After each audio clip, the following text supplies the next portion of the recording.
Hey, vinyl community, how's it going? So today I want to do a video on false advertising on records. Now these are albums. If you were browsing through the record bins and you saw these records, the title of the album misrepresents what is actually on the record. Either the entire content of the record or just a portion of the record, but nonetheless, an album title that is not entirely accurate. So the first two that I want to show are kind of related, and you'll see what I'm talking about. This is the Animals, their second U.S. album called The Animals on Tour. And reading this, you might think, oh, it's got to be a live album. It's a snapshot of the Animals live performance, maybe cobbled together from a couple different live performances. No, it's not at all. It's just a studio album. Not sure why they added on tour. And this seems to be a thing in the 1960s because you also have Magic Bus, The Who, on tour, which again implies that there are some live tracks on here. There are not. This is actually an album that was cobbled together by the record company, B-sides, stuff that didn't appear on an album before, but there was no live material on here at all, nor is there on that Animals compilation. And speaking of live albums, the Rolling Stones got Live If You Want It. Well, for the most part, yeah. But there are two songs on here which were not live at all.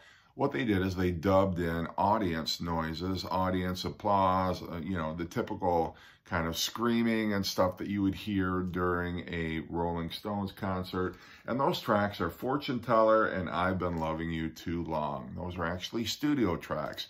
And they're sandwiched in the middle of this record as though they were live as well. They are not.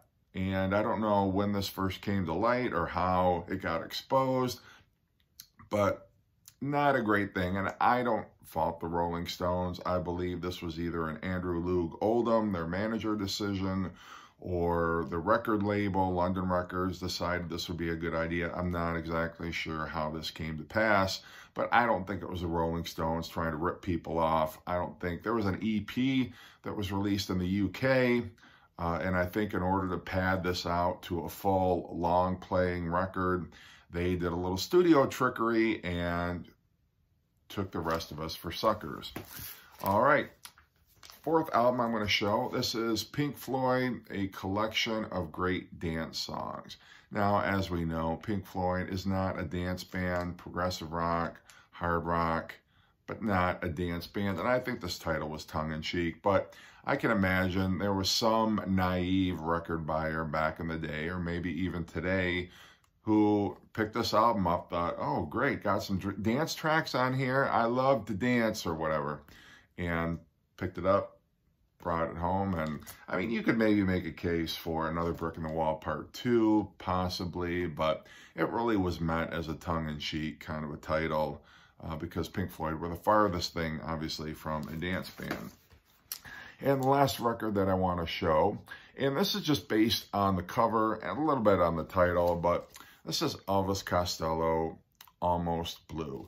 Now, judging from this album artwork, you would reasonably be expected to think that this would be a jazz album. I think it's a Kenny Burrell cover that this is, I don't want to say a parody of, but it seems to be definitely paying tribute to that album cover.